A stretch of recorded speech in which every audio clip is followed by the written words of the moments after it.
Good morning, everyone. So today we will discuss about arrays and we do see some exercises out of it. What is the purpose of arrays? So I've been working on the documentation. It's not yet completed because I'm trying to give in a simple words plus um, I need to give you with real-time examples as well with respect to SailPoint or generalized identity and access management. Okay. So yeah, you will get them shortly. I'm working on a lot of documentations, no worries. If you can practice what I'm explaining, that would be more than enough. The same thing you can practice again and again until unless you really feel the soul of programming. Okay. I'm not asking you to become an expert of programming. It's great if you become, um, but at least basics is what we need, right? So you might be thinking, even I was thinking, so considering the AI world, you do not need to code at all. That's completely not a correct statement. For example, if you take Perplexity, what they are doing is they're just developing interfaces, nothing else they're developing, you know. So they just relying on the backend models developed by other companies like OpenAI models or Cloud AI or different models. So they just make API calls. I'll explain what is API call in coming sessions.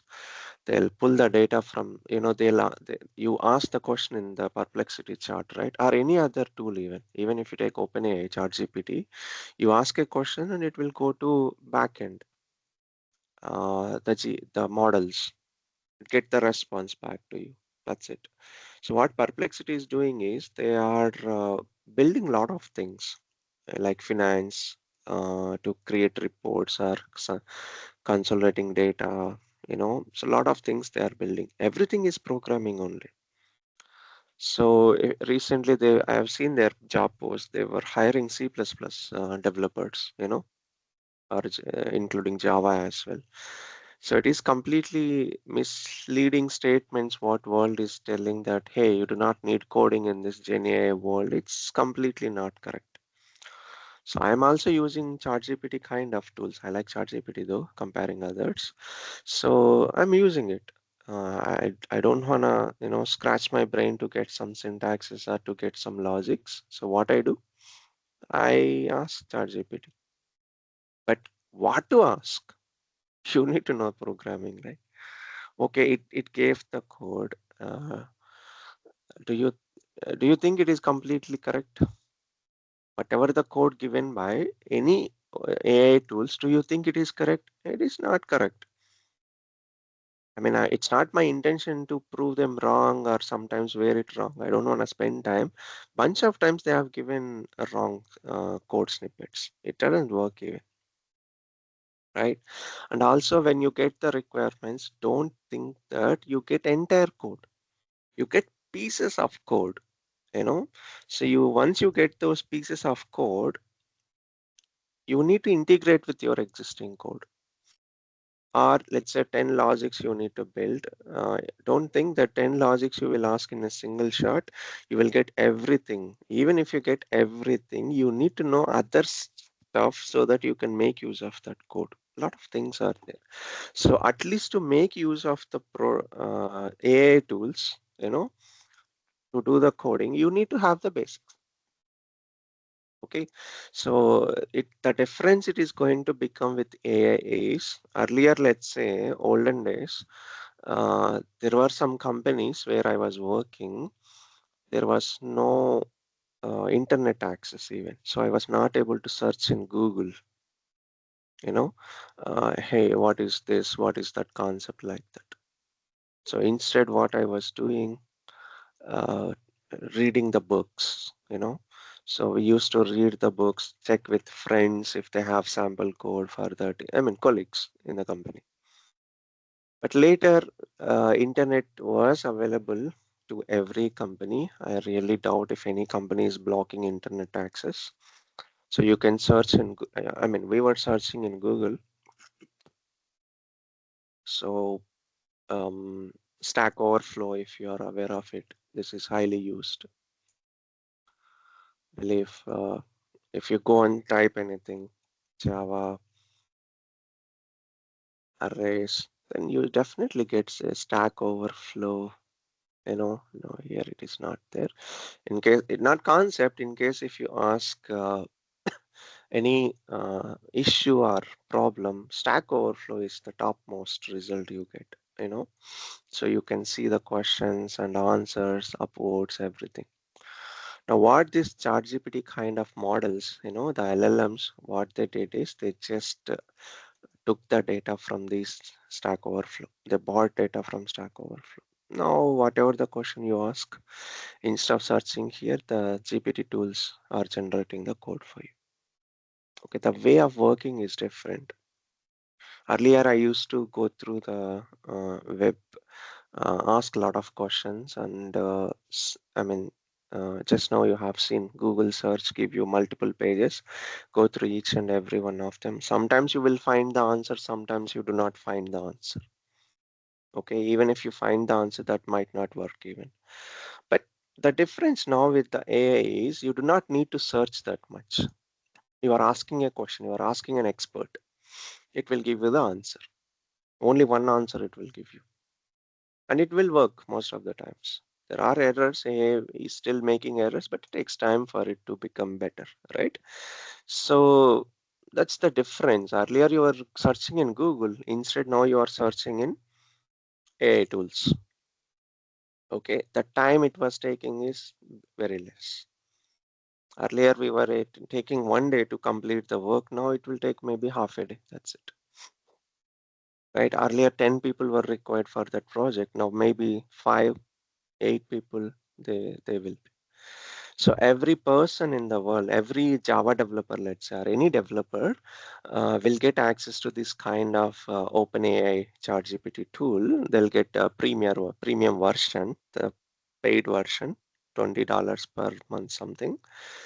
Then they expect 10x. 10x means you should work 10 times. One person with the access of AI should be able to deliver the work equivalent to 10 Java developers. That is the expectation now. Okay, that's why you see fluctuating in the jobs in development world. I mean, pure development like full stack development, web development, core development, all those things. But when it comes to identity and access management world, along with the humans, we need to manage the ChatGPT kind of accounts as well. So our work will be increasing for us in identity and access management world. Work will be increasing for us because of AI, not going to be reduced. Trust me, a lot of new things are coming. We need to provide security. Okay. Anyway, I hope you got the information about if any one of you are still thinking or wondering like why should I learn coding in this AI world, don't be deceived by the words, by the world. Don't believe everything. Even you do not need to believe what I am saying. Listen and just cross check. Whatever your heart says, follow that. Okay. But even today, I mean, couple of days back, I was using Google Gemini. It gave like it will generate entire app itself. I was trying. It was never ending work. And it says like, hey, I generated the code for you and uh, some code I am generating for your app requirement. But while generating the code, I got an error and I'm fixing the error. Okay, cool. Go ahead and fix it. And again, it generates the code. Again, it says that I found an error. Again and again, it was never ending. Okay. So recently there was a company, They said like it generates the code more effectively than any AI tool in the world. But in the backend, it came to know that when you ask a question, 10 to 20 people were working in the backend and they were giving the code. And they went bankrupt once it came outside. The truth came outside. Okay, so do not believe everything what you see in AI world. AI is very, very useful, but to the some extent only. It is going to be helpful for IT professionals, not going to replace. Okay, there are bunch of companies, they are thinking that it will be replaced, but that's stupidity. They're just laying off intentionally. That is not true.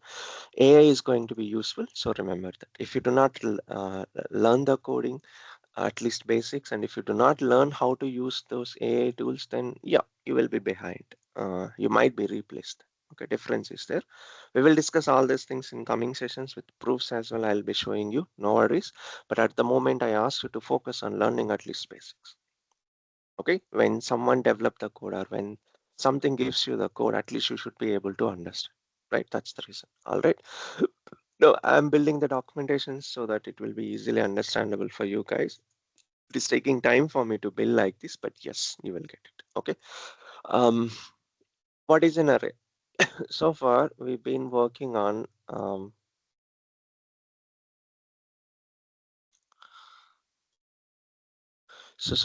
far we've been working on, let's say, string, storing the value into a variable, right? What is a variable?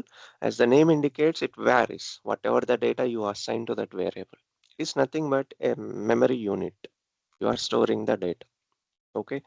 So imagine like it is like a cell, something storage unit in your home, right? You will place everything um, as per your needs. You buy the groceries or accessories or something, items, appliances, and then as per the size, you will see where it fits properly, correct? Imagine like you purchased a small accessory and you are not going to use entire one room for that, like a bedroom size. You are not going to use that much big room for a small appliance, right? So it doesn't make sense, right? You will see the size of it and what is the best place to fit into. That's what programming is. Data types are nothing but. So in computer, we have memory, and you need to know how many bits are required for that. Otherwise, you are going to waste the memory, right? So that's where we have seen the data types. What are the different data types? We have seen string, that's highly used. String is exactly not a data type. It's like in a non-primitive data type. It's an object, it's a class. String is a class. That's where you see a lot of methods. We have seen string methods in the last session, right? So anyway, string or integer or float or boolean, whatever, we have been declaring the attribute, variables, storing the value like this, right? Different variables, we were storing the values. What if you need to store multiple similar data types? Let's say department. I have three departments, right? I have three departments. Do you want me to create, so far, the way you were practicing, you will be creating three departments like string department 1, department 2, department 3, right? So we have three departments or maybe 30 or 100 departments are there, right? So are you going to create 100 variables? Um, Imagine like you need a 3 BHK, 3-bedroom house. Are you going to build a house which contains 3 bedrooms, or you are going to build independent house for each bedroom? Doesn't make sense, right? That's what here it is. It's like you are building a different variable to store each and every value. What if there is a way to store all these values in a single variable, so that you do not need to declare multiple variables? That is where array comes. Arrays are used to store multiple values or data to store in a single variable instead of declaring separate variable for each value. Okay, so that is the purpose of array. Definitely you will get a bunch of items to process, right? So that is where the array comes. Array is nothing but collection of values of same data type. Okay, so how do you declare an array? To declare an array, we use square braces. The syntax is the data type and then the braces, then variable. So far, how did you declare a variable? Let me create a new rule. How do you create a rule? Just change the name, then remove the ID. These are mandatory. Remaining are optional. It is good to remove the dates as well so that new date is generated. Okay, now refresh arrays. Yeah, I'll delete all this code because it's a duplicate. Right. So generally, how do you define a variable or declare a variable? String department equal to, or you can declare like this as well. Okay. So now how do you declare a array string? You use the braces, rectangular braces or square braces, whatever you call it. We call it as rectangular braces in the world. That's the commonly used term. Then departments. This is how you declare the array. Okay. This can hold only one value. This can hold many values. Okay, that's the only difference in syntax. Right. Next, how do you define values to an array? So if you used to declare value to an array like this, let's say finance, right? So how do you declare for an array values to an array? You can declare like this using the curly braces. And inside the curly braces, you need to pass the values. So like finance, this is one value, comma, one more value. I'm giving space. It is like a good standard. If you do not give the space, no problem. Okay. So next value is, let's say admin team. Next department is IT operations. Now you have three departments. So how should you, if not an array, how will you declare this? You would be writing like this 3 times. So you might be like thinking department 1, department 2, department 3. Instead, now you can use a single variable. The data type is string, but it is an array, and you are storing the value like this. Let's say I need one more department. Yeah, you can write like this. Help desk. You do not need to create variable. You can store how many values you want. Okay, that is the difference. Okay, similarly, you can store not just string, integers and numbers as well. So how do you define a number? Let's say integer number, int I equal to, or let's say number equal to 10. I want to declare multiple values. How? So you use integer array. So int data type and then curly brace, sorry, rectangular braces and then numbers equal to, how do you declare the values? Inside the curly braces. How do you declare an integer? Without double quotes. Numbers are not strings, right? So 10, comma 20, comma 30, comma 40, comma 50. when you declare the integer like this, it says that it is an array and it doesn't have any elements at that time if you don't assign the values.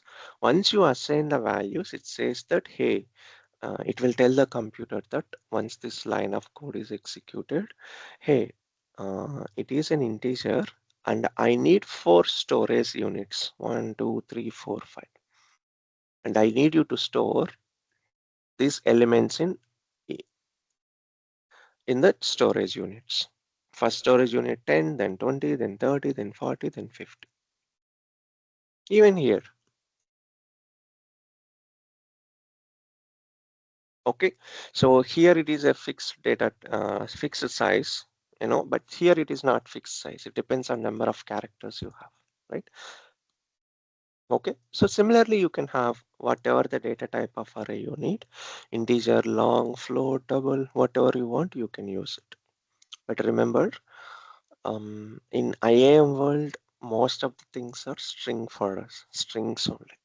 As I said, we are not finance or banking development we are doing, so we do not deal with statistics, so we do not deal with numbering systems or calculations. What we deal with always is strings, a lot of strings only. Okay, so that is how you declare an array and assign the values to an array. Simple. What do you need to remember here? So far you have seen the data type. The difference is here, curly braces, sorry, rectangular braces and curly braces. Instead of one value, you will have multiple values like this. Okay, that is about arrays assignment. Then how do you access an array elements? Okay, so let us print this and let's see how it looks like. So far we have seen return statement, right? It you are in return numbers. Then save, then select the rule, run it. There is no serializer register for class. You cannot print entire array here. Let's see, instead of return, I'll use system dot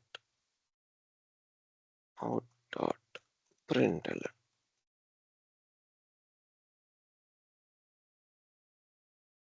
Save, and then run it. If you go to your server,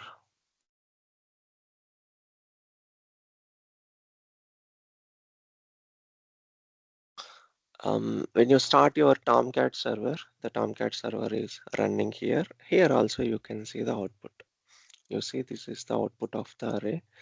If I run again, see again it printed. So you cannot see the data when you print the entire array. Let's see how it looks like in Java editor.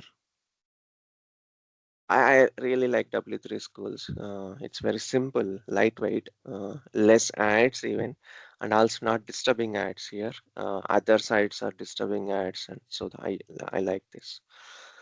Yeah, let's use here and see how it prints. Main arrays, so integer numbers.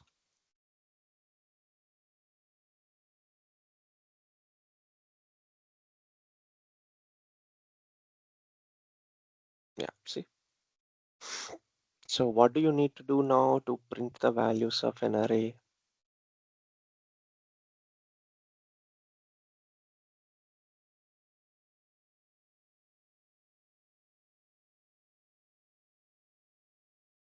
Yep.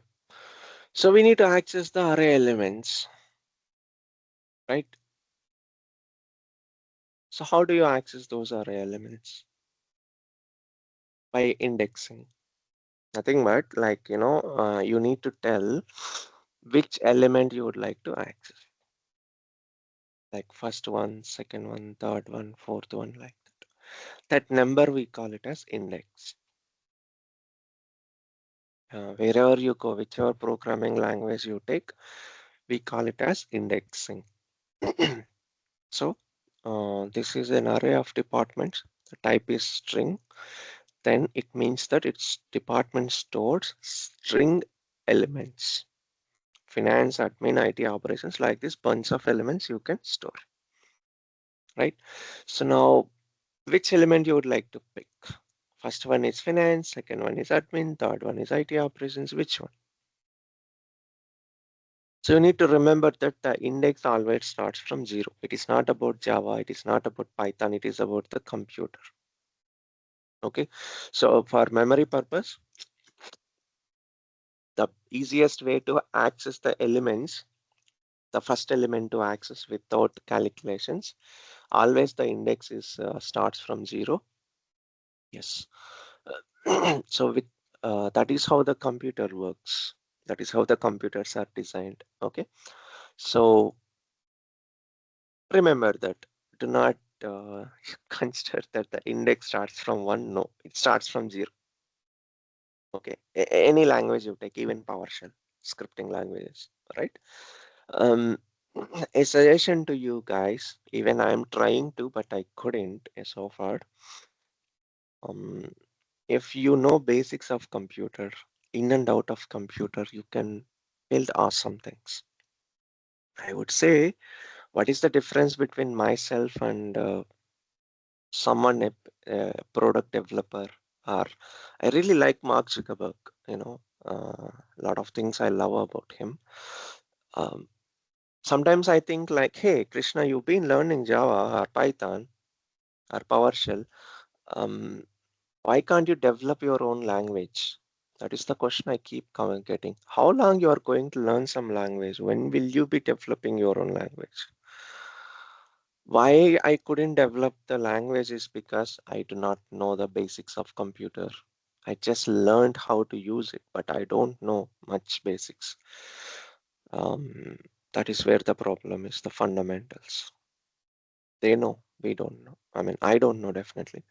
So even I need to kind of like starting from zero. That's where you get answers like this, why index starts from zero. Okay. So anyway, it's my suggestion. If time permits, see if you can learn computer basics as well. Then you will have a, you will go into different dimensions. Anyway, so index starts from zero. At least remember that. So we need to pass the index to get a particular element. So how do you pass? I mean, how do you declare that? You just need to pass index of the element you need to get in a curly, sorry, rectangular braces. Okay. Now, which number I want? I mean, which element I want? I want numbers of zero. Okay. Then I'll write return statement as well. Numbers of zero. Let me save and run. Integer. It is printed. If I go to my Tomcat server, see here, the output is printed. Okay. Uh, the other way of logging is there, but I'll show you in next session. Log4j we call logging. We will discuss that in coming sessions. That's also a very important topic in programming world and also in SailPoint world as well. Okay. So that is how you print the data or access the data. So now, for example, I want let's say string departments of zero. Okay, save, run. I got string data type finance, and if I go to my server, Tomcat server, finance is printed. Okay, so instead of this, um, I mean, you might be thinking like, hey, how can I get another element, right? So you might be thinking like, how can I get other elements? It's simple, just pass the index. Okay, first index. So I got admin, but here I didn't change, so you will see finance. Okay, like that you pass the elements. So that is how you access a particular element of an array. Okay, by telling the index. So how do you change an array element? So currently, if I go to my current departments, it is finance, admin, IT, ops, help desk. Okay, now I'm gonna say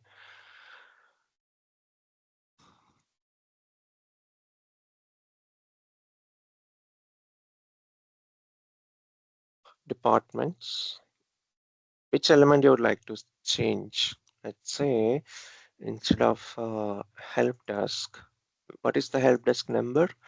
0, 1, 2, 3, or simply how many elements? 1, 2, 3, 4, 4 minus 1, 3. So go with 3. Departments of 3 equal to,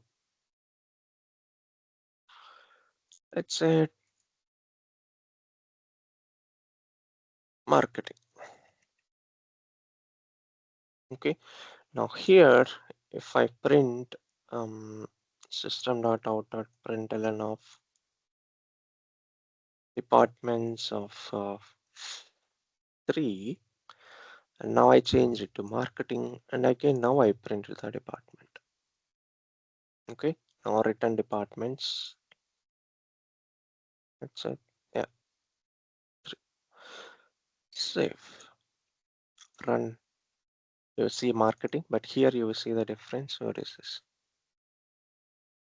Yeah, those are some server errors. Don't worry about it. You see help desk it was, and then marketing. Okay, this is how you change the array element. Understood? So you can change at any point of time the array element by passing the value like this. So far we have been discussing like this. Let's say for example int I equal to 100, for example. You already declared the variable. So this statement is two actions are there. We discussed in the first session itself. So how whenever you are defining a variable, you need to declare the variable first. So what is declaring variable? You say the type of the data type of the variable. So what is the data type? Integer. And what is the variable name? I. That's it. Over. Okay. Now that is declaration. Now assignment. Assigning a value to it. Currently the I will be holding 0. Why? Because it's a default value.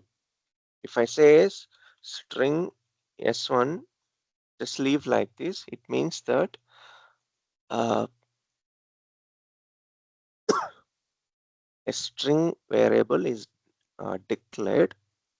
There is no value assigned. So a default value will be assigned, which is nothing but null.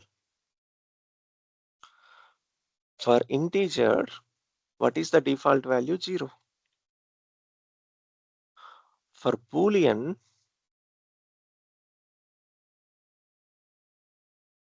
it is false. So you need to know the default values. I mean, there is no big deal about it. The default values for integers, Boolean, strings like this. Okay, so let's say int I have declared. I'll remove the values, variables here. Int I. Now I'll say return I. Let's see what it prints. So it says 0. Okay, let's say string even.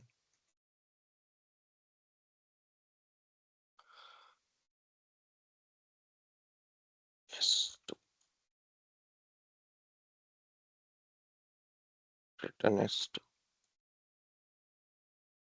It says nothing because when it is null, it doesn't display anything because there is nothing. Okay, so that is about the default values. Now I don't want default values. I want some data. So that is what assigning the value. This is declaring the variable. Next part is assigning the variable, assigning the value to a variable. Then you can write as, let's say, s2 equal to welcome to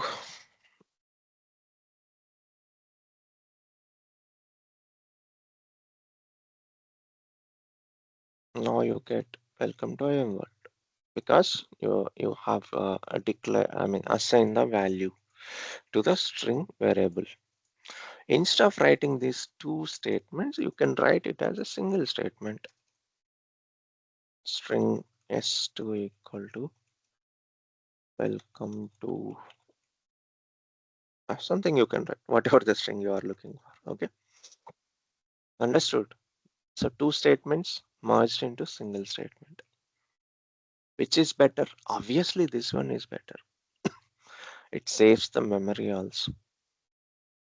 Okay, like let's say for example, you are storing everything, even this program, right? Whatever you are writing, it is going to be a file. It will store in the computer, right? It will store in the computer. So now, uh, see, S2 colon, semicolon, 3 or even space as well. So three characters are more here compared to this statement, right? So it calculates every character, like how many bits I need to assign, you know. So you need to understand that we always need to reduce the number of lines we are going to write. It's never about the output. Remember that. It is never about the output. Anyone can get the output of the program. So don't think about it, just about that. Okay. It is always about efficient coding. Remember that as well. Cool. So that is about how you can change the value of a variable here. Similarly for array, how different it is, you are just passing the index by using the braces, rectangular braces. Okay, that is how you change the uh, array element. Anything else I prepared? No, that's it. Fine, no issues. I have some other notes. Now you've been thinking so far, like how can I access all the elements, not just one element. How can I access all the elements? Let's see that. I'll create one more rule.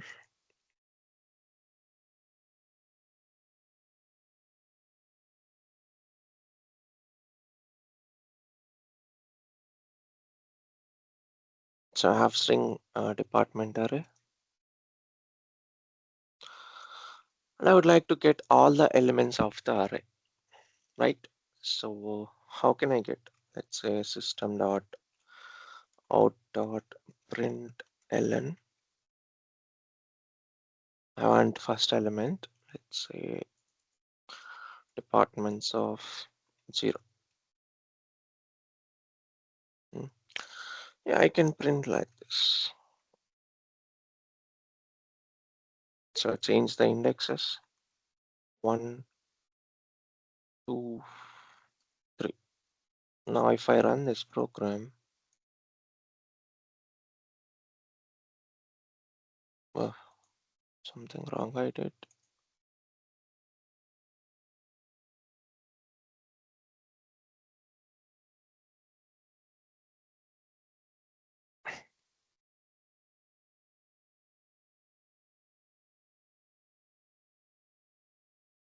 So we use system.out.println. So we have the output. All the elements are printed. Okay, you want more better way of output? We can print some strings. I mean, concatenating like this. Let's say element 1,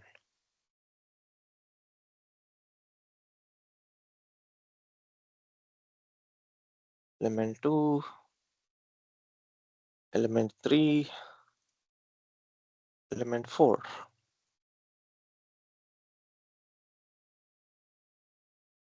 Okay, save, run.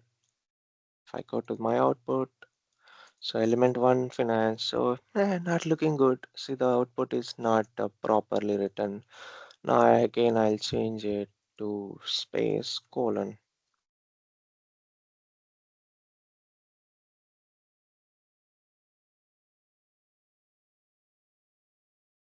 Okay, now this is better looking. Okay, element 1 is finance, element 2 is admin, element 3, element 4 like this. right? So we can print elements like this. But are you not thinking that definitely you should be getting a question here that um, if I, let's say 100 elements are there, how can I write 100 statements? I mean, so far you should be getting some idea here. We are repeating the same work, right? What is the difference between this statement and this statement? We are doing the same thing except a different index. It is 0, it is 1, right? So how can we, what is the concept we use when you are doing the same work repetitively? That is where we get the loops. Okay, so even you can print this statement alone like this. Just now we got serialization error, right? When I printed the array like this, written departments. What is the error we got? No serializer for to print the array of string. So, so how can I print this? Is there is a method called toString method. You can convert anything to a string, right, by using a toString method. Now, if I save and print it, I got everything printed like still it's not a data. I will remember this forever because I did when I was in my Java training 12 years back. I was so stupid that they said like, I got this question in my training exam. I was in Cognizant and we used to have training for SQL, core Java, then advanced Java. So every exam we get a to understand that that's an online online exam. So we write in an online tool, we write the program for the questions it displayed, and it will only evaluate the program what you have written. So uh, I didn't remember that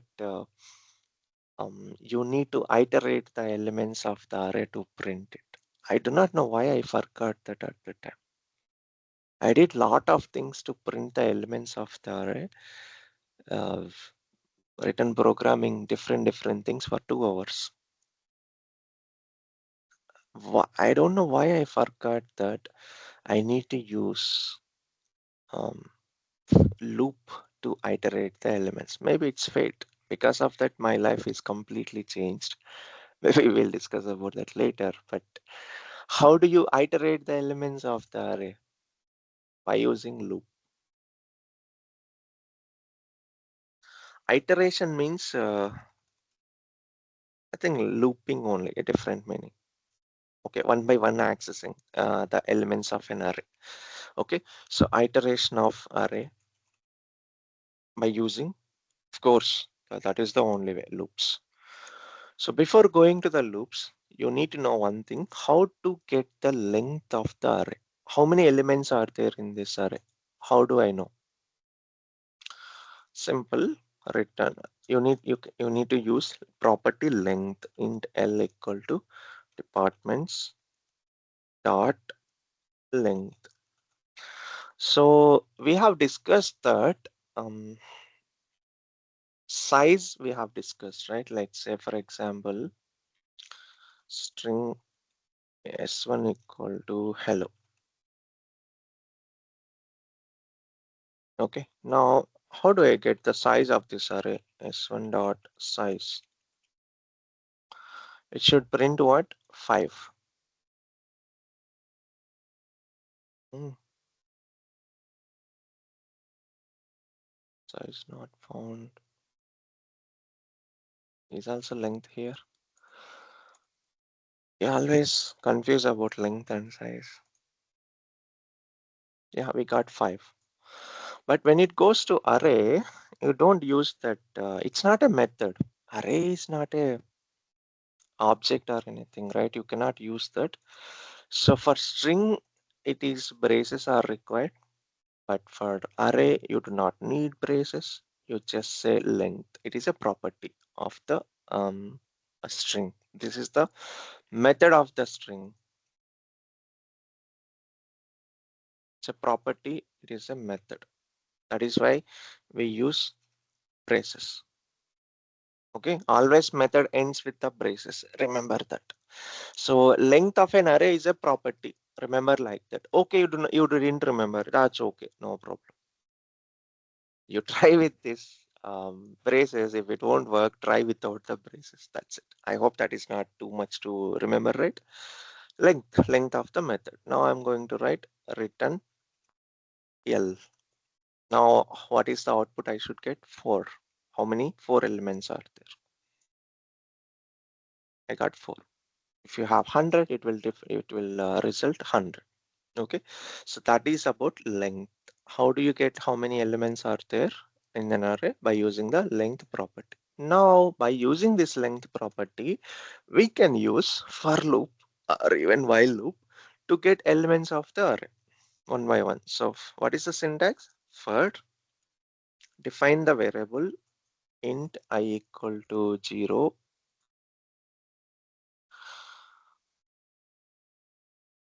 Next, I need to process till 0 to 3, right? So I less than length. What is the variable departments are already we declared this here. I don't want to use this variable. So yeah,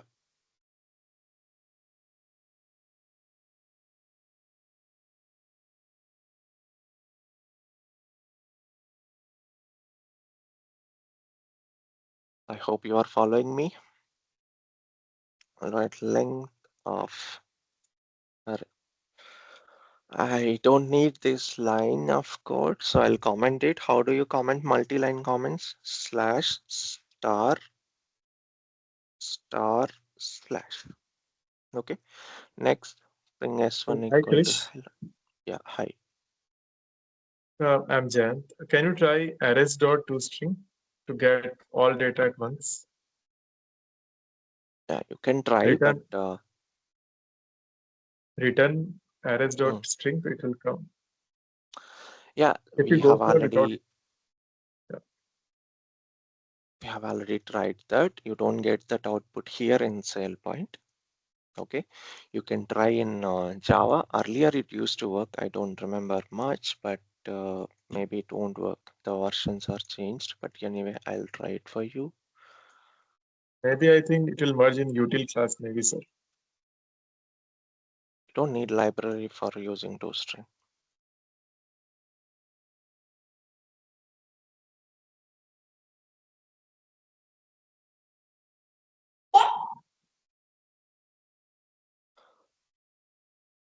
No, not toString. Arrays.toString inside the department object. Oh, okay. Uh, capital A. And their department object.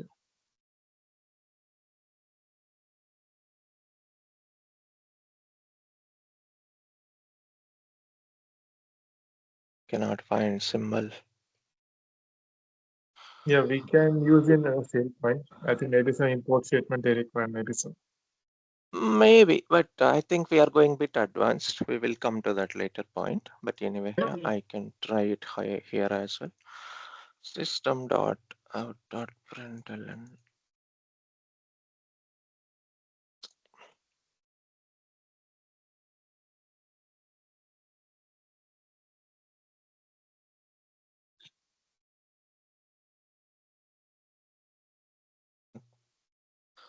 It's not allowing even this. There is no syntax error. Yeah, here. Come on.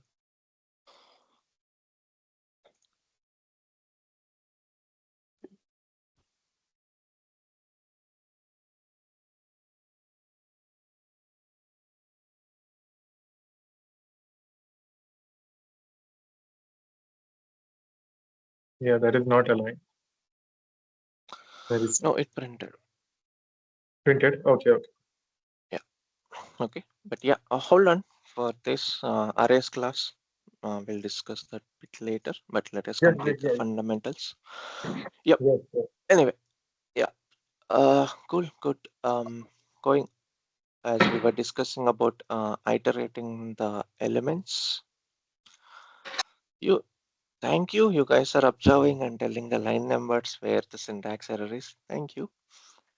Yep. So how do you iterate the elements? So by using the loop. So for loop, first we declare the variable int I equal to C. There is something called pseudocoding. Do you know what is pseudocoding? Pseudocoding is nothing but we write the logic without any syntaxes. Sometimes, nowadays I don't think so, because we are in Gen AI world where tools are generating the code itself, so no big deal.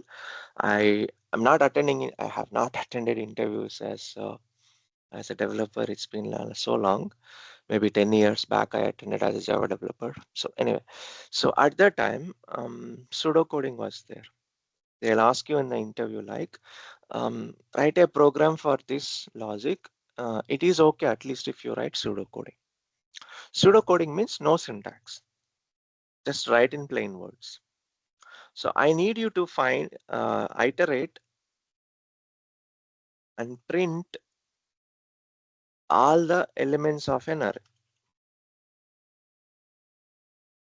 So how do you do that? So I'll use like use for loop, uh, get or how can I say that?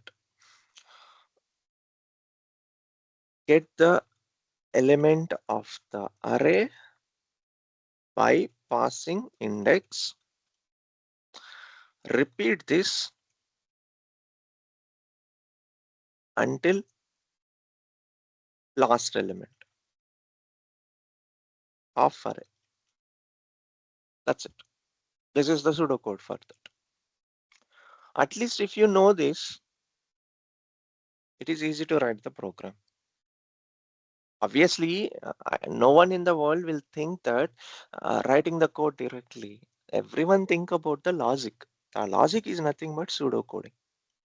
Okay, so let's say that I need to write a program in Python. I'll tell you honestly, I'm not an expert in Python, but I have written maybe thousands of lines of code. So for a bunch of things I developed.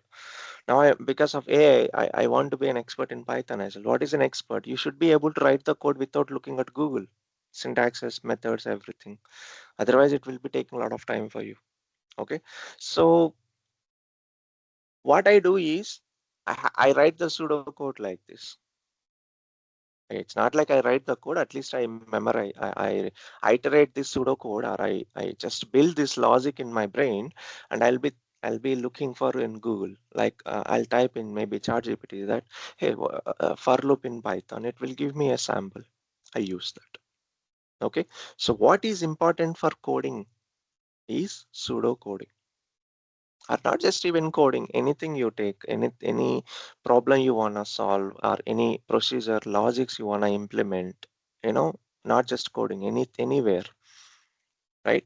So when you are implementing a work, a requirement, what you need always is pseudocoding, the logic of that. Okay, then you will be able to write the coding. Okay, so this is the pseudocoding what you need now. Write it as, I'll comment it. Okay, so first what I need is,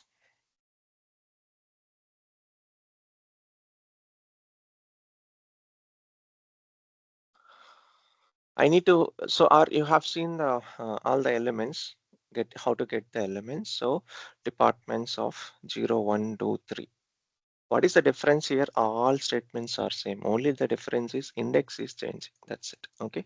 So now I'll use this variable to declare this index as 0, 1, 2, 3 as int I equal to 0, semicolon, I less than, how long you are going to repeat this until length of the array.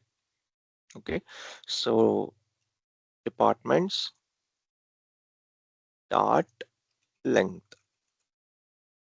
Then you will increment it I plus plus. I'm gonna get departments of I. So when the loop iterates, it starts from 0. You can start from 1 also, no problem. If you start from 1, you cannot get 0 index. Remember that. Okay. That's why always loops are anywhere we start from 0. That is the reason. Indexing starts with 0. That's why. Okay. So it started at 0. Then 0 is less than what is the length of the array? 4. 0 less than 4. It's satisfied. Now it will come inside the loop departments of I. I'll print it.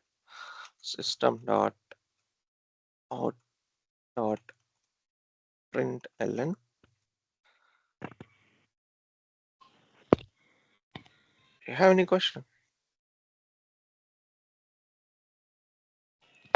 Hi, Krish. Hi. In 13th line, please change lesson than into LNT. Here you are asking. Yeah, it is represented in lesson than symbol. I've already commented it. Okay. Okay. Yep. Cool. Um, so departments I can write as I plus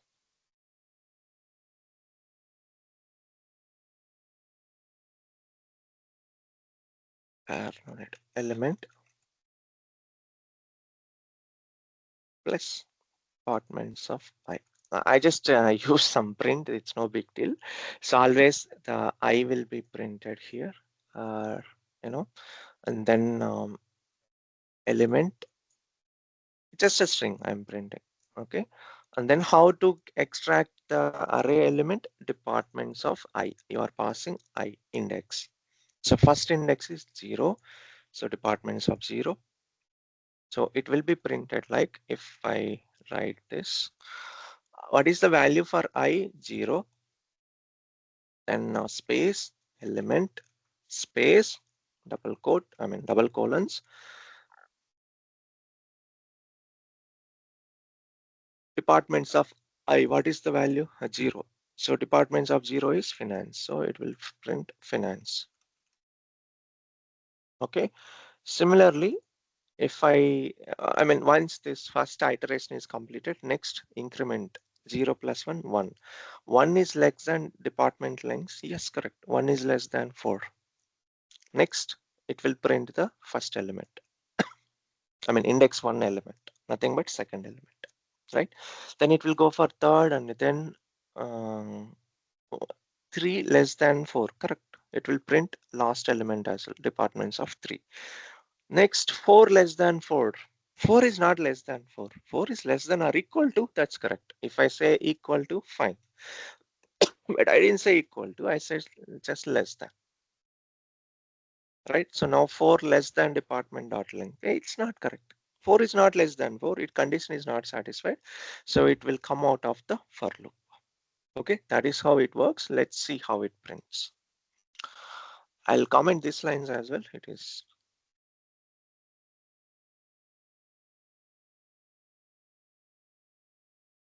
now save and run. I hope no mistakes. There is a mistake. What is that? Less than ampersand LT semicolon. Okay, output time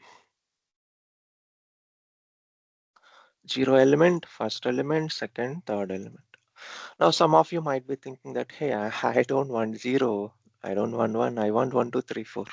Or let's say to make it better readable, I can say, let's say add index. It's just a concatenation I'm doing, nothing else.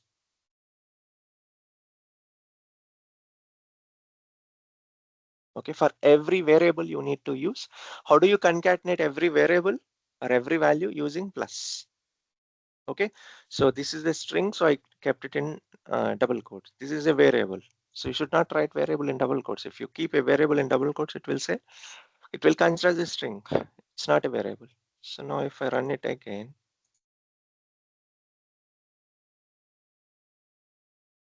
see, index is printed. Index 0, index 1, index 2, index 3. That is how you iterate the elements of the array. Clear? This is how you print. You can use other loops as well. There is nothing wrong. You can use while loop as well.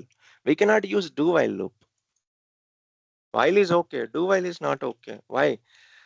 Do while is something when you want to do first iteration without checking conditions. So do while is not suitable here. In case if you ever get a requirement that, hey, first iteration, it has to be executed without checking the conditions, no matter what. But second iteration onwards, it should satisfy the condition. Then you can use do while. Otherwise, you never use do while. That is only requirement. I don't think do while is highly used in the world because very less requirements you get. I do not remember anything at the moment. Like to give you an example, I am thinking about a lot of examples in real time. I'll get you one if I remember anything. Or if you remember, if you're already working in IAM world, just comment it down. We can take your example. Okay. You can use while loop, no problem. So how do you use while? Let's say while. Uh, of course, I department start length. So why did I use department start length here before going to while loop? You can say like instead of department length, you can say int length equal to department start length. Then you can use length here. Better not to use exactly length. You might get confused, but that's okay. Like this as well. But I both are same, of course. But why I don't want to use this? Simple. I don't want to declare it as a separate variable and store it in the memory. That's it. Simple. It's okay to use like this. It is okay not to use like that as well. Okay, this is also fine. No problem. This is a simple way of coding. What I am writing is bit advanced. That's okay. Fine. Okay. Next. Now I have the length. So now while same condition, I less than length. But what is I here? Here you I is declared, so you do not need to declare it outside, right? But in the while loop, you need it. Okay, so you need that. So now you need to define int. Let's say I'll use j equal to 0. While j less than length, you can use same line. Let's say I'll use while. I'll use for here. It will be this is an infinite loop. It never ends. Why? Because the j is 0, j remains 0. So what we need to do is j plus plus, increment it. Okay, save and run it. What is it? Oh, I use j, I didn't change it. Print while index, j, element departments of j. Okay, parse error. Okay, where is that here? My bad. Okay, save, run.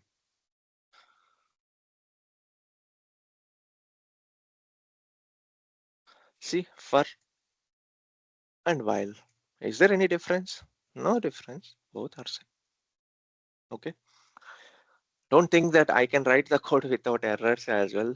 Intentionally, I'm not at all checking at all the mistakes before running, because uh, you need to see the errors, you need to know the errors, you need to know how to fix them. Okay. Anyway, so if you compare for loop and while loop, for always you remember to write the conditions like this, quite common. But while there are chances that you will not increment it, you might forget it, right? Because if you have a lot of logic here, right? So there are chances that you might forget at the end. So there are highly chances of having infinity loop for a while loop. What do you think a virus is in your computer? A virus is nothing but it is harming your computer. That's it. What is the harm?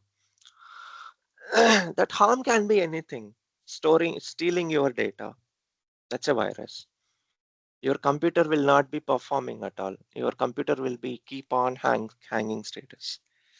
What does that mean? It will not let you let the computer run properly. Somewhere it will interrupt. That's a virus. Everything unwanted is a virus. Now, if I run this infinite loop, that's also unwanted thing. Your computer performance will be, or your computer will be, having, I mean, your computer will be spending its computing here, everything. That's also waste, right? It's a disturbance completely. Okay, so what is there? If I write a very big program and give it to, I'll send it to your computer, and if it is running in the backend, always your computer will be hanging. Why? Why do you think? Because unnecessarily programs are running in the backend. Okay, so while is having a chances of infinite loop, it's very dangerous. That's why in SailPoint ISC, IdentityIQ you can write, but in SailPoint ISC, Identity Security Cloud, while loop is prohibited. You cannot use while loop. Whatever the development you are going to do, the rules you are going to develop in IdentityNow world, you cannot use while loop.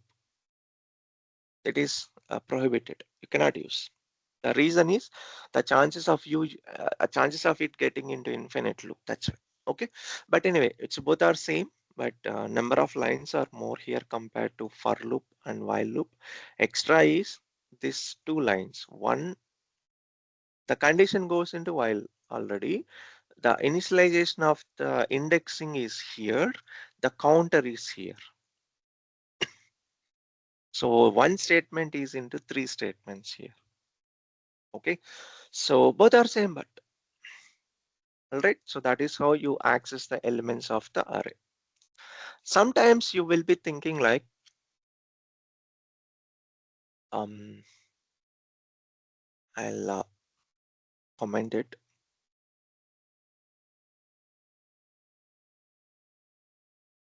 Sometimes you will be trying to get a particular element of the array, or if the department is something, you would like to do something. So how you can do that? So I want you to find admin department. If it is an admin department, print it. I don't want you to print other departments. I just want you to print admin department. So for before going there, you can also use for each loop. The other way of loop.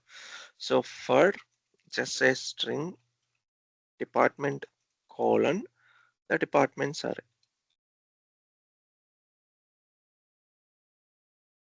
I hope my spellings are correct. Otherwise, it will throw an error. That's why I always copy paste the variable names.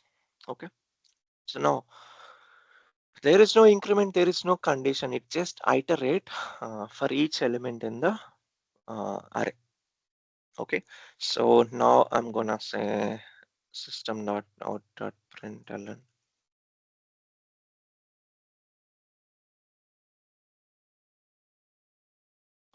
department. Okay, so that's it. This is how you write using for each loop. If I run this, obviously it will print the elements of the.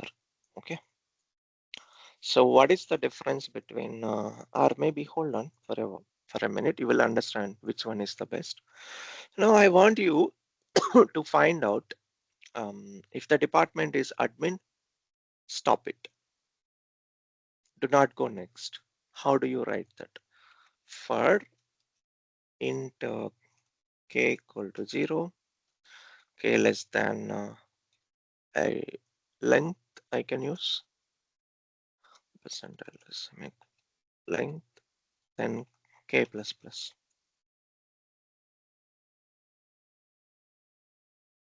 Okay, so now you get departments of k, right? That is how you get the department. If this department is admin, stop it there. So how you write if condition, if departments of k is equal to admin.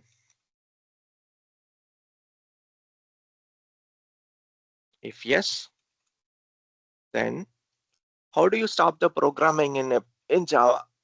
You will use a statement called break. This is a break statement. As the name indicates, it will break the program execution. It will come out of the loop. It will come out of the loop. I'll just write some return statement. Exit something. Okay, so before breaking it, let me print out. You need to see, right, how it is looking like. I can use this.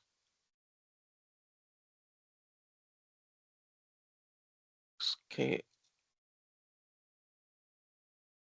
Okay, so if it is department is admin, then it will not continue and it will be, exiting the execution. Okay, if you want, I'll write it as system.out.println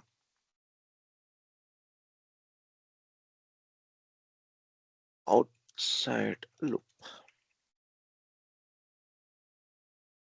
Okay, now let me run this. Parse error encountered. Okay, I missed it something. What did I miss?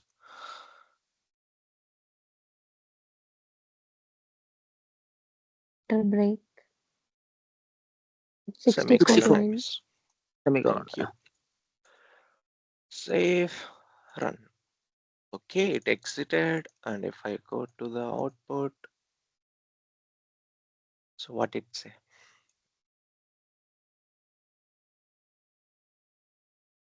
So for each loop, it printed everything. So for each loop, here, right? All the departments are printed.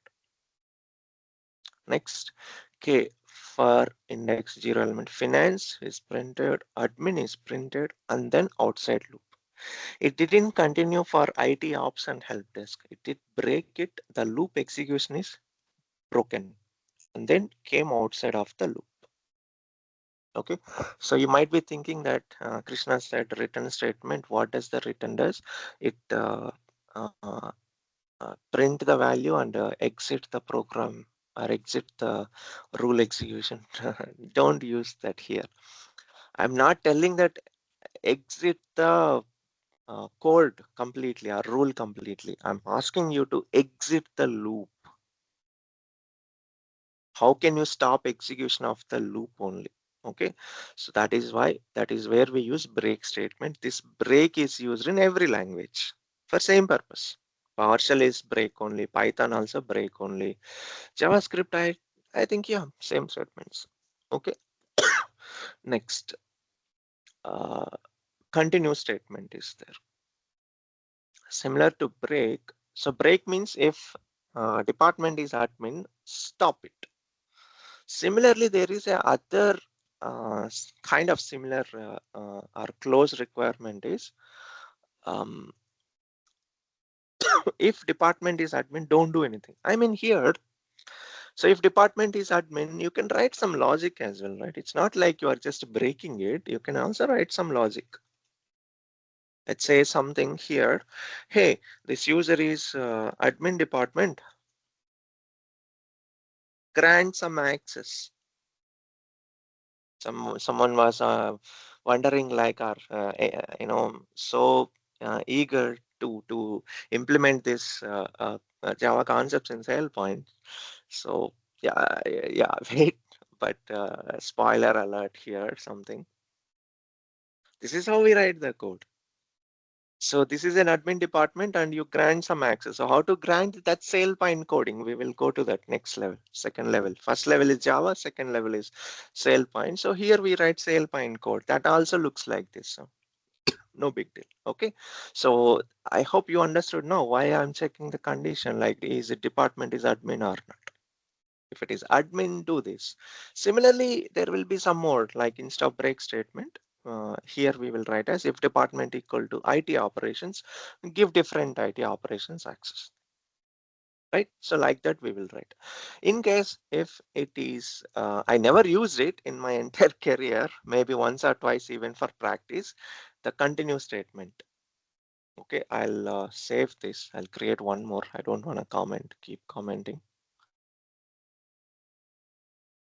So break statement, I believe you understood. The purpose of break statement is in case when you reached what you are looking for and you do not want to write the code, then you do not want the loop to be executed for next elements, then you do not need to continue, then we use break statement. For int I equal to 0, I ampersand LT semicolon departments dot length I plus plus.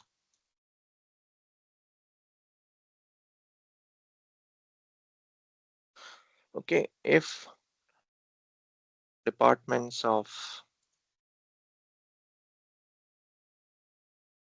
I mean, you can say like, I'm writing bit less coding, string department equal to departments of I.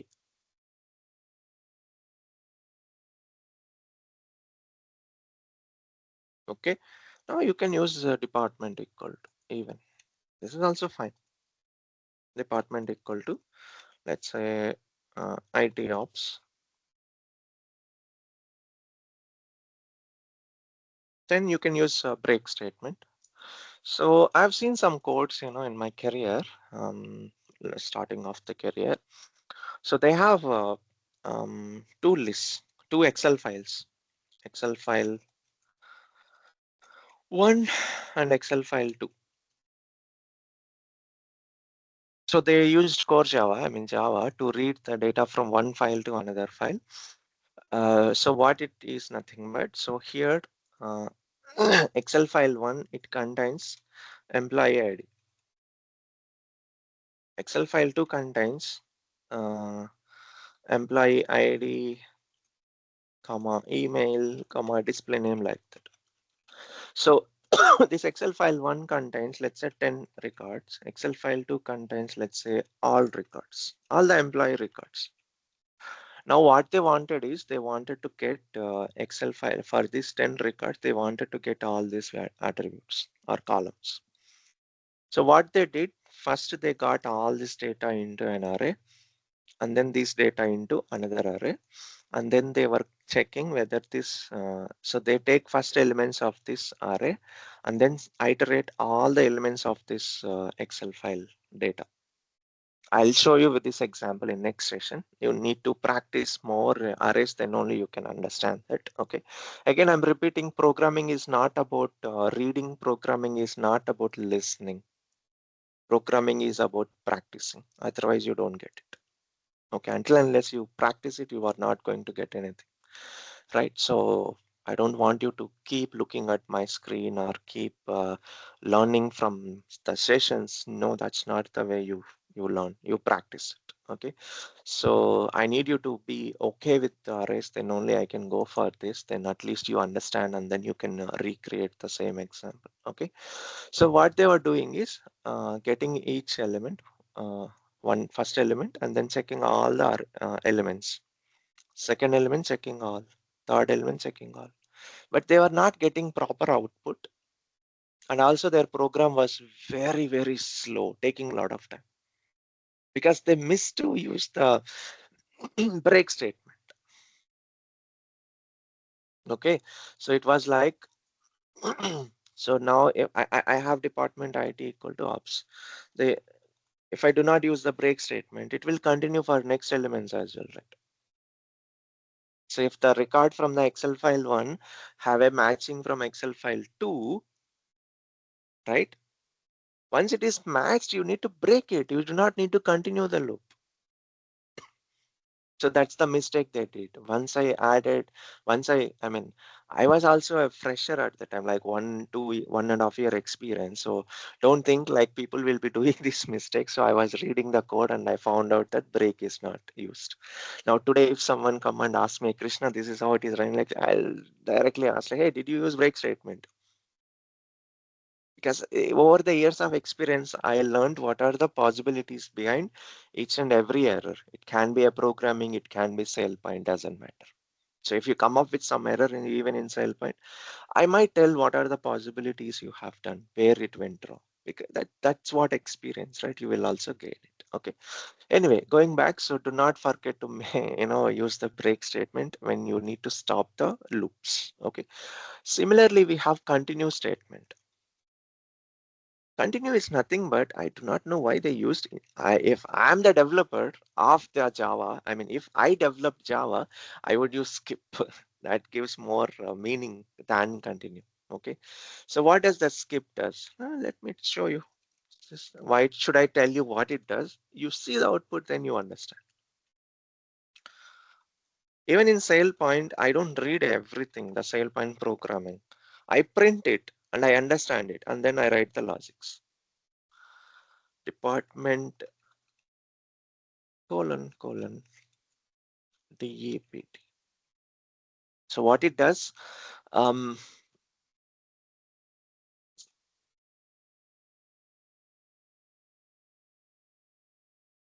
out of loop.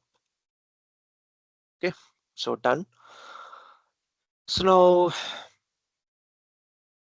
looking good. I hope no parse errors or syntax errors. Continue. Okay, if I go to the output, so what it did, if I go to my program, my rule. So what it did, so department colon finance. It printed. First department is finance. Second department is admin. Oh, I'm sorry, I missed the statement. I should write here.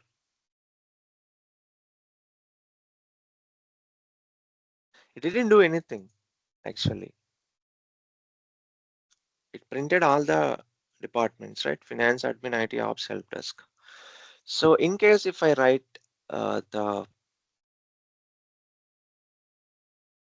let's say, I should write this out here to get you the difference.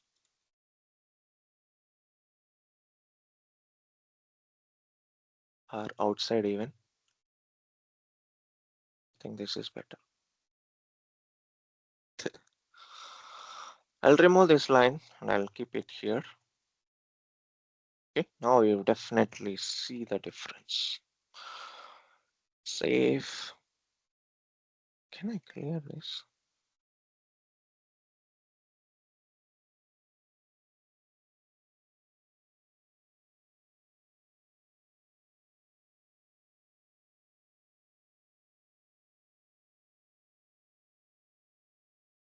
I'll just write a line to see the difference from the previous execution. And see what happened now. Okay, so department finance is printed, admin is printed, IT ops is not printed. So for loop, first statement, it gets the department into string variable DEPT, and then it checks the condition and then it prints it. Once the loop is done, it will go outside and then print out of loop. The only difference you see is IT ops is not printed because it said continue. Do not go to next line, just continue. I don't think it is sounding good. Let me phrase like this. If department is IT ops, skip the iteration. Do not go to next line, go to iteration. That's the meaning. Okay, so continue is nothing but do not execute, just keep running the loop. Do not go to next line, just go to the iteration and go to the next element. Okay, skip this element execution or iteration, go to the next element. That is the purpose of continue. So break is break it there, do not go further. Continue is just don't run the iteration or run the logics for that line alone or that value alone. Okay, so I have never used in my career this continue statement except for practice purpose. In case, again, I'm repeating, if you get any requirements like this, then you can use. Okay, that is about continue statement. Let me look what else I need to cover for today. Yeah, then the negative things I need to explain about the array.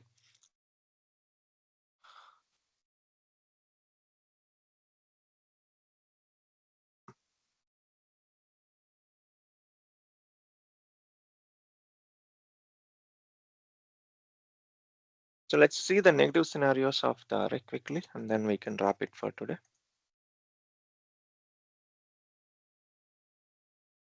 So you have string departments.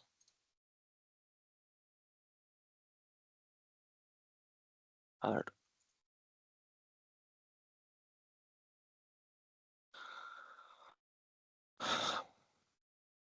what will happen if I say equal to? Any guesses what will happen? So it will go till 4. 0, no problem. 1, 2, 3. Then when it 4 is equal to department length is what? Length is 4.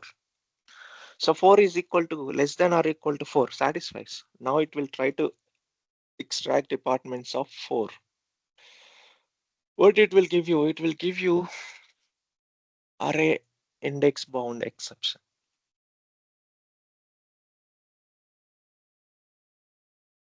You don't have that array fourth element. You have third element only. Index 3 only exists. 0, 1, 2, 3. 4 is not there. Okay, so always remember, whatever you are processing, it should not cross the or exceed the index. If it exceeds, you get array index out of bound exception. Okay, it's not about knowing how to write proper coding. You should also know what will be the problem you will get when you do some mistake. The errors. What is the error? Error is nothing but exception. There are differences, are there, errors and exceptions? We will discuss in later and later sessions. So when you get an exception, you should know what is the meaning of that exception. Now, if someone come and say like, there are two ways here. Someone shows me this code. They will say they're getting some error or exception. Then I'll go through the code and I'll tell you what is the problem, because it doesn't make any sense here using equal to. Okay, so instead sometimes I get like, nowadays I'm not asking code, even I will ask like, what is the error you are getting? First you tell me that. So when you run it, it says array index out of bound. I know what is index out of bound exception, as the name indicates. Even I'll tell what the wrong thing you have done. I do not need to look at your code. Just do it. So that's it. That is the knowledge you get from the errors. So when I was in training, of course, most of the times you write the code correctly if you know it very well. I know it very well. My Java skills are good, so I always write most of the times in a correct way only. And I've been sometimes parse exceptions. You have seen that, but don't think that I will be that careless when I'm writing in my project. I don't like this checking errors and fixing it again and again. I don't want to waste the time. I write in single shot all the code. So I learned like that. Okay, so it's boring for me as well sometimes, and also I'm not learning much. If you know coding very well, don't think that you will be seeing these exceptions. It means that you are missing knowledge as well. Remember that. So what I used to do, my friends used to ask for help and I used to help them. And what I used to do, I used to fix these kind of errors. That's what gave me a lot of expertise. Okay, so don't think that 100% time you and me will be writing correct code. There will be exceptions. We need to fix it. Second, don't think that your code will be running always. When the change in data, sometimes you will see the exceptions or errors. Then you need to fix it based on the exceptions. So it's not only you will be developing the code, others also will be developing the code. That might be a problem. That might be errors in that code. So you need to fix it, right? So that's why learning about errors is very important. Okay, so that is the meaning of this array index out of bound exception is you are trying to access an element that doesn't exist in the array. The maximum index of the array is 3, 0, 1, 2, 3, but you are trying to access which doesn't exist. That is the error. Okay, so you need to remember that you should not use arrays more than its size. Okay, so what are the other ways of declaring an array?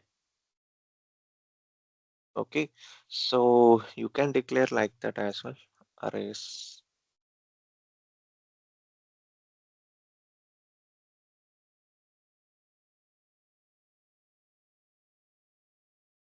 Almost done. You know pretty much about arrays now.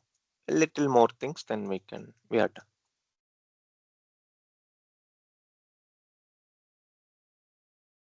So far we have seen declaring the department, I mean string array or any array like this.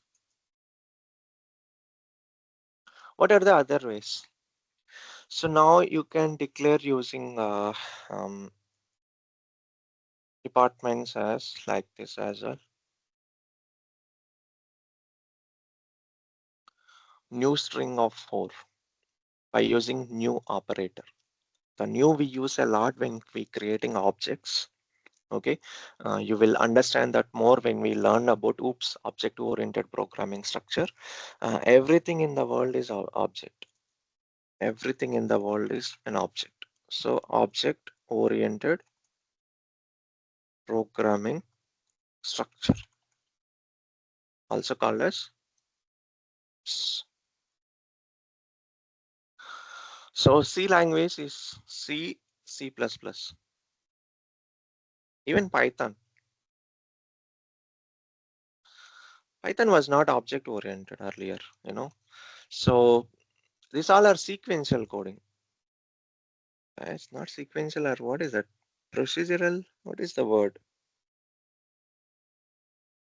Procedural word, I think. Yeah, I'll check and I'll again come back. But if I remember correctly, they'll call it as procedural languages, something like that. So for example, I've shown you string s equal to hello. So now I told you that how to find the length of this string by using the length method. How s dot length. That's it. In one line, you got the output. But in C language, my first programming language, when I developed the code, so I used to use for loop, and I used to say like %C. If you say it will give you every character, if I still remember correctly, and then you will use counter, and then plus plus. So we will extract first character, second character, third, fourth, fifth, and then for every character, the counter will be incremented using for loop. When it is incremented, finally we will print the counter. That is how we find the length. That used to be one question in our academics as well. Find the length of a string. You will write a for loop and iterate for each and every character, something like scanf and printf statements, right? And then you will get the output. Okay, but now you do not need to write that much. You have it, length Java method. This is developed by Java developers already. They built every method in the backend and you are using it. You are not writing the code. You just need to use the methods. Okay. So from Java onwards, the OOP started. Java was built in 1995 or 96. Java was founded in 1996, and from Java only started using OOPs. That's completely changed the world.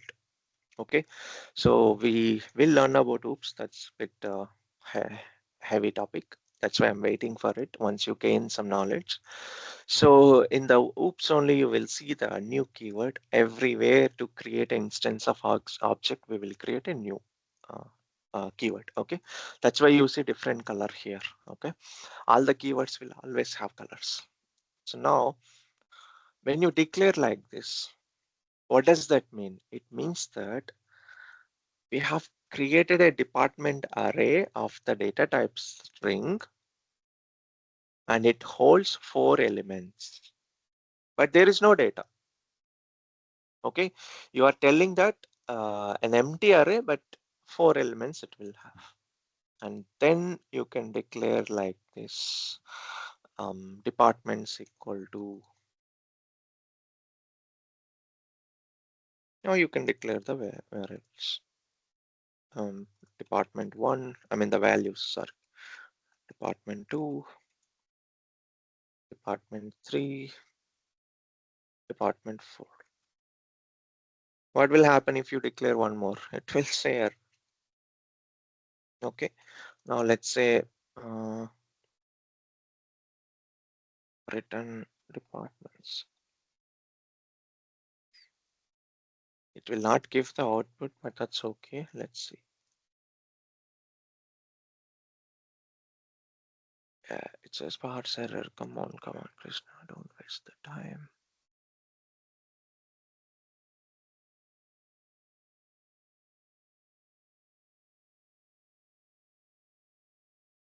No, this is not the way.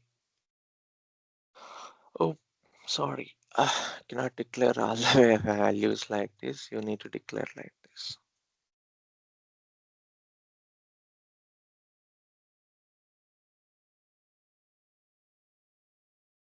Okay, now you need to declare one more.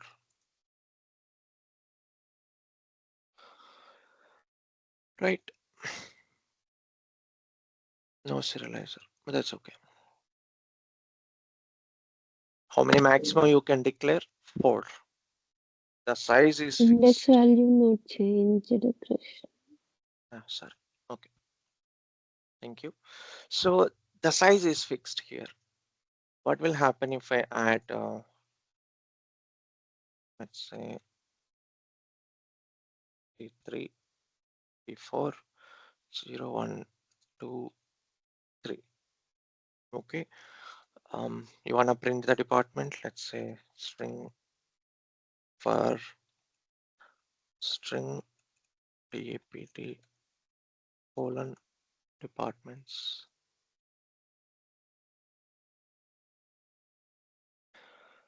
Oh, system dot out dot println DAPT. It will work, obviously. I hope no exceptions. There is an exception. Big. What is that exception? Semicolon is missed. Output is there. Yeah. What is that? DEPT. Why? Why? Because I used in double quotes. Okay. So do not use variables ever in double quotes. That might be a mistake. You might be doing it. Maybe initial days. After that, you will not do. Okay. D1, D2, D3, 4 is printed. What will happen if I add one more element here? D5. It will say, it should say bound exception. I never do these kind of nasty things. Let's see. It says out of bound exception. Okay. So do not declare like this. The size is fixed.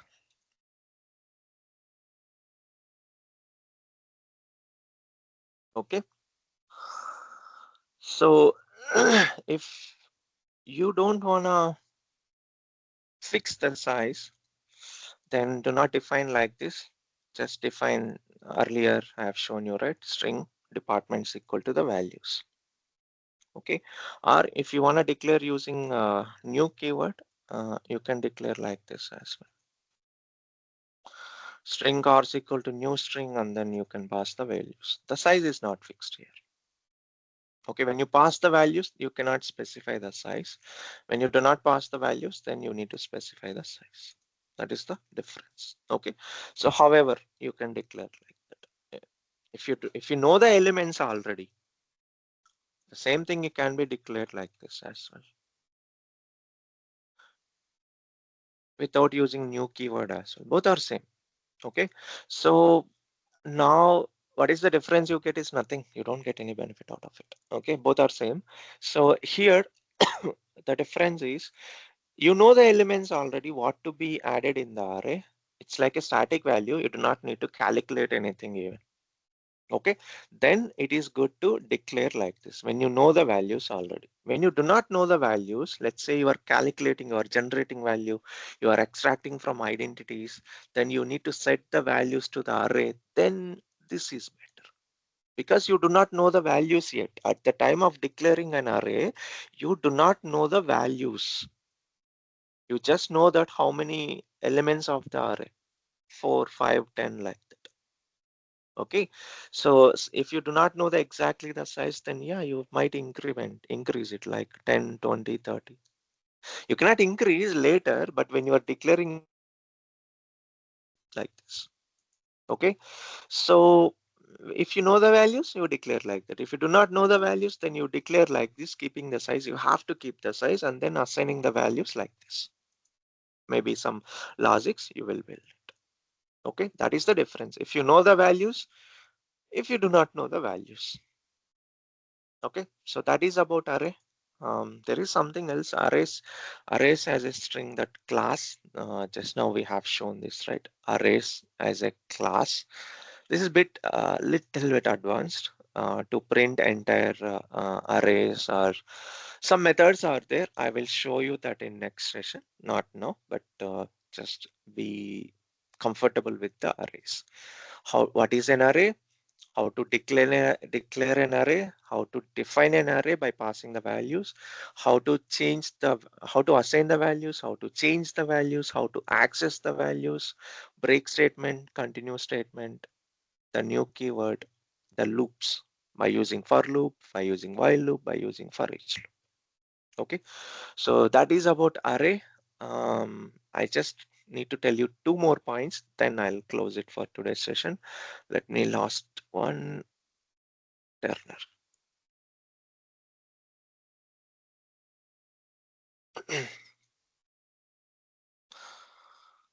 So there is another one, ternary operator. Let's say, for example, string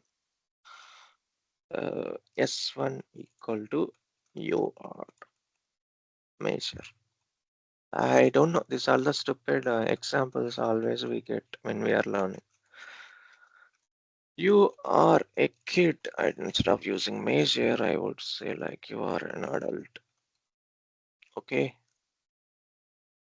Then I'll use int age equal to, let's say, 20. So now if I'll write, I want you to know, I want you to print the whether the person is a kid or an adult by using the variable age. The input is age. So now I'll use if age greater than or equal to, let's say, 18 and stuff. Then we will say system dot out dot why to use this out. Let's use return only. Return s1. Else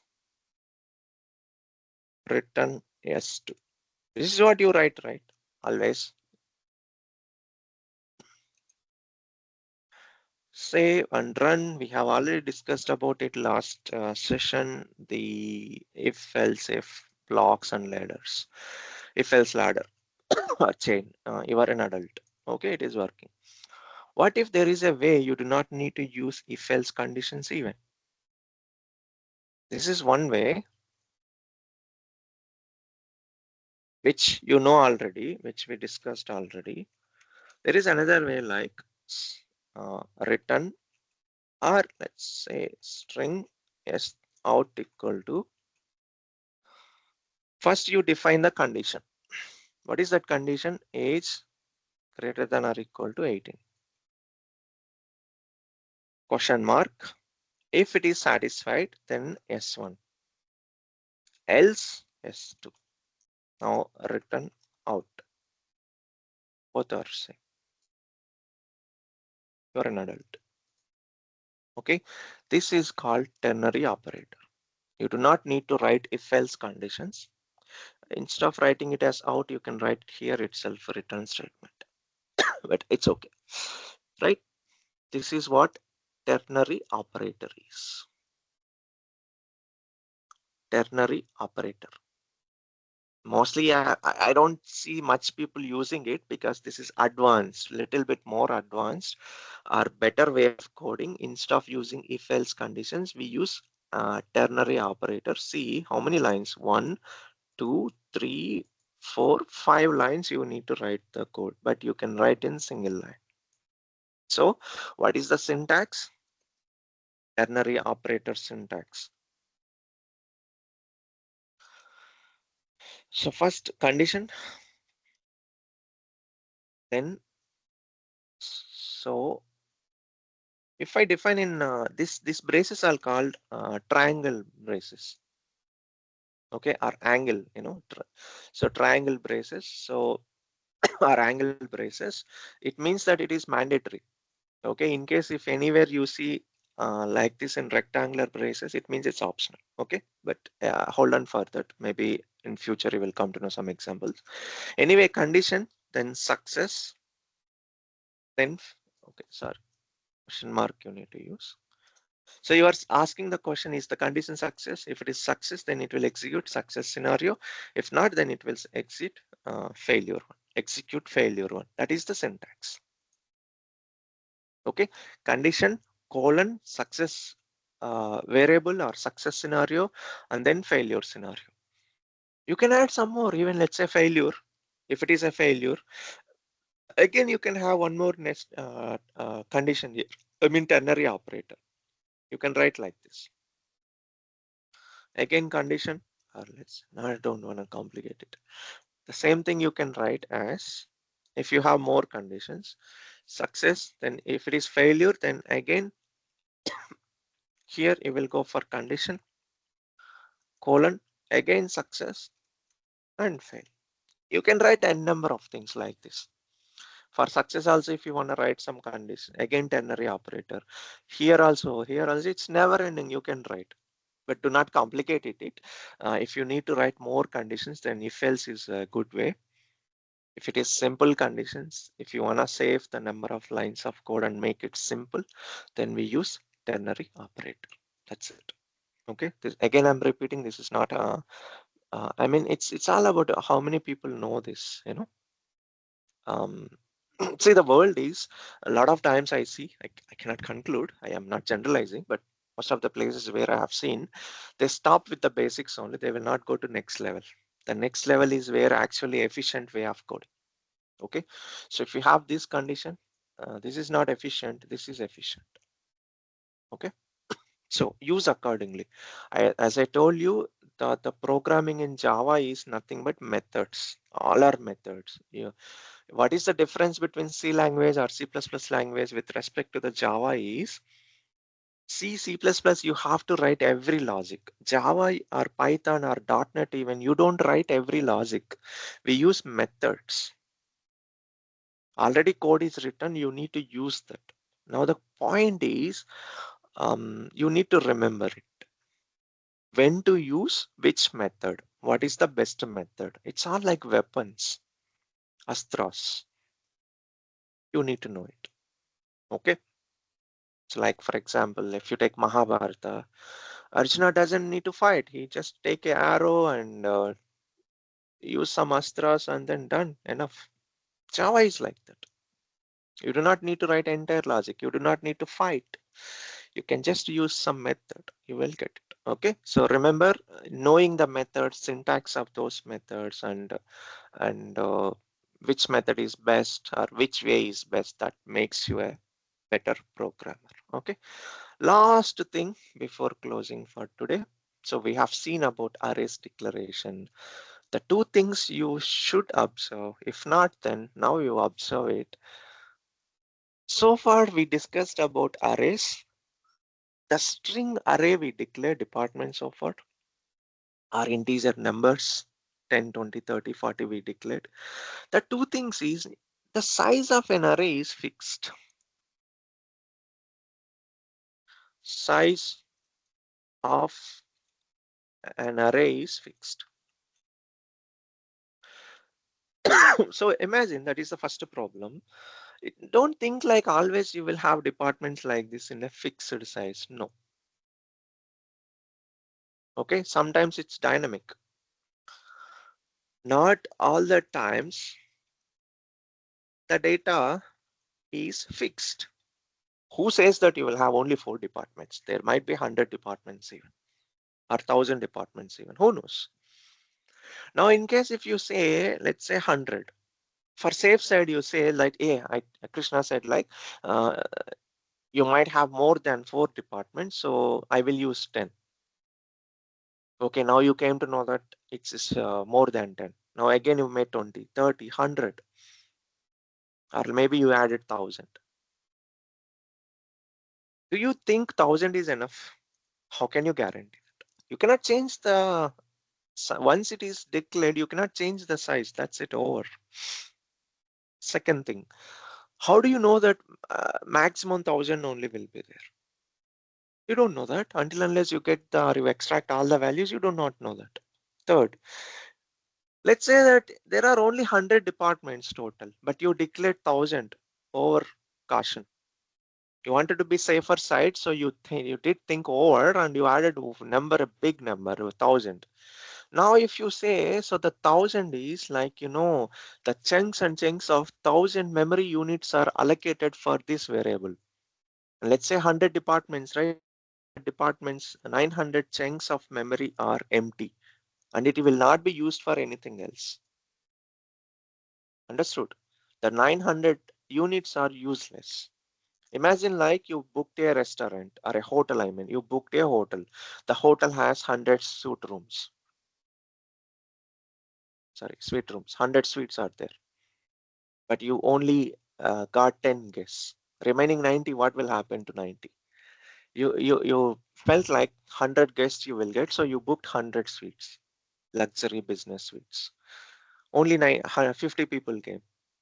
What about the remaining 50? It will be empty. You have to pay for it.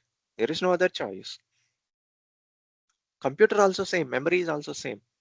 100 memory units are allocated here, or 1000 memory units are allocated for this department's string array.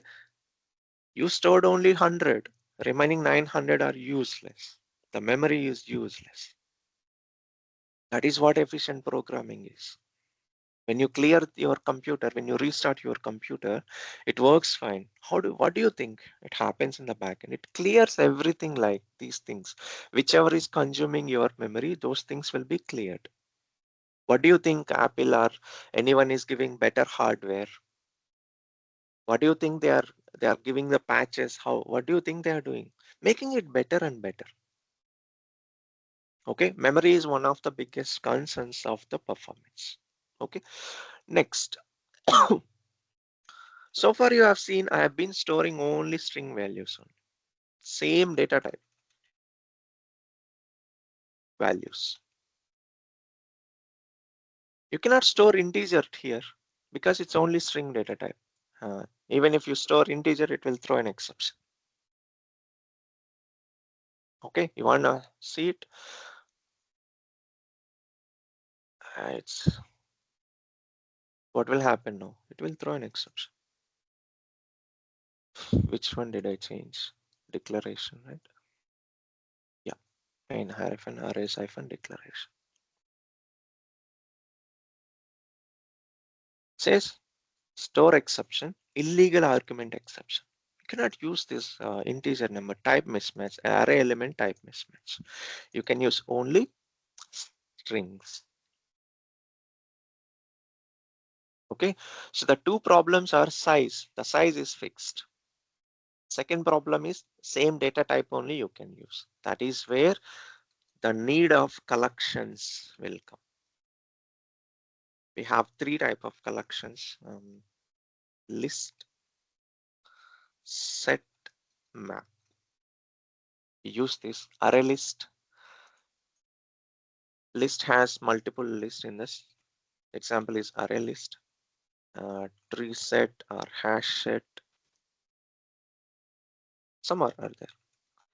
Then in map we have like hash map, linked hash map, like that. Array list of values. Set also list of values. There's a difference and pros and cons compared to list and set. Set is used for mainly, I can say, like unique values.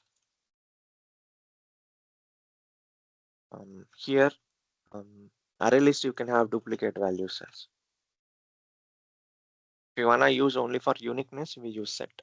Hash map is like key value pair. Key value pair.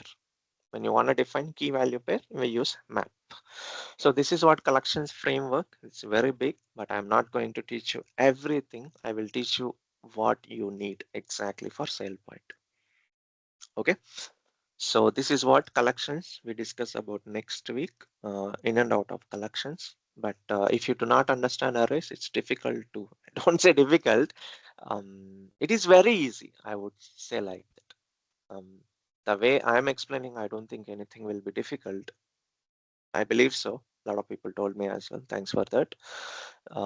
That's what I'm working harder. Otherwise, see, I'm preparing this document. Preparing a document even takes time though, but still it's no big deal if I want to teach you only.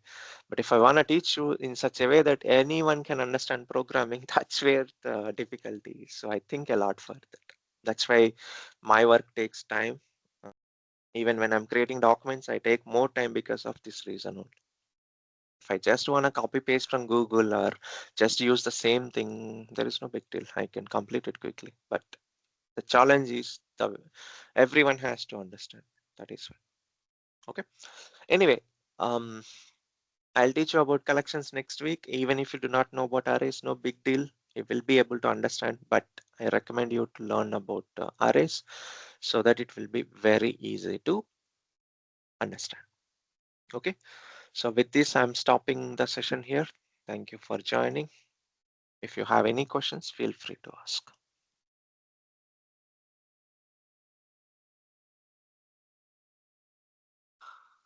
Yes, see, also there are like dynamically sized arrays that are used. Yes, that's correct.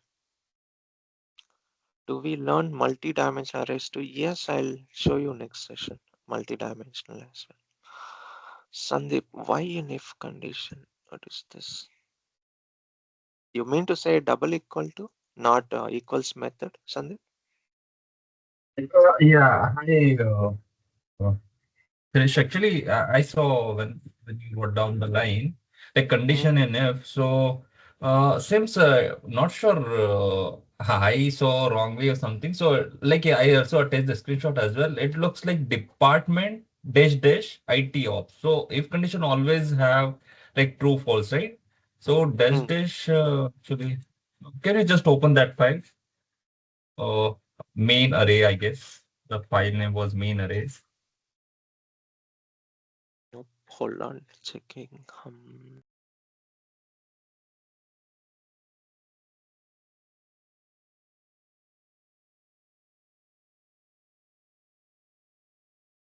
Yes.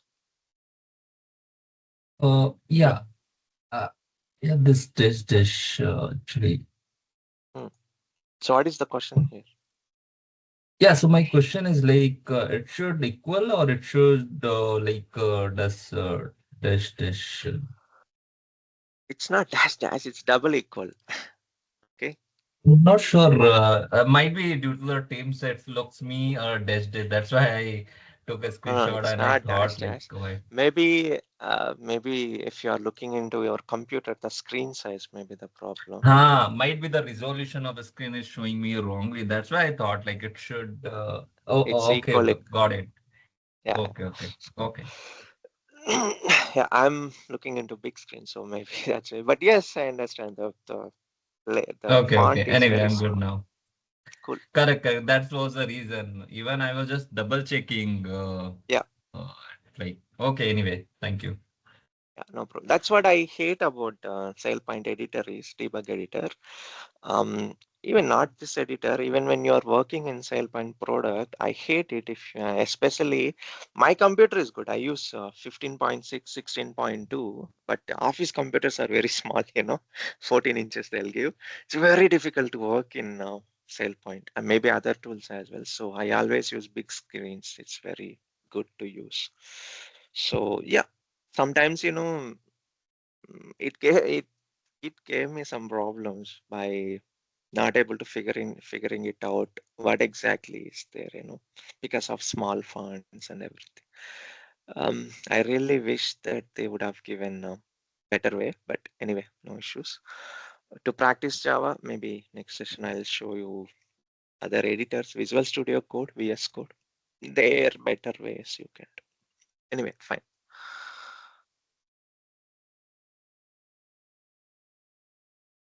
I don't see array.toString Jayant. Yeah, thank you, but that will we need to wait for some more time to use such things. But anyway, thank you. And if you know this already very well, very good. You are in good stage. In the class syntax, public void main string arg means what does string arg signify? So it is the out of the box inbuilt method. It's not like you or me defining it. It's already there. It defines like um, even I don't remember exactly, but you can Google it as well, or I can find and I'll tell you exactly what is the purpose of string args. It's nothing but in any method, if you define, it is called a signature or input. So the input you are passing to the method. Okay, so you can call that method and pass the variables as well, but there is a purpose. It's like pure Java. I'll check and I can give you. But I would say do not need to worry about it with respect to SailPoint because we do not use it. As a Java, yes, it's good to know. I don't remember exactly the purpose. I know I'll remember vaguely. I'll tell you later. Kindly elaborate a bit more on how IAM is coming into IAM world. It is simple as G. I hope you are there still. Yeah, you are there. So how IAM is coming to, sorry, AI is coming into IAM world. I would say how IAM is coming into AI. That's better. AI is not coming to IAM. I don't believe that. A lot of companies, even SailPoint also, please don't tell outside that I stopped the recording. Oh, no, stop recording. Okay, stopped it. So please don't tell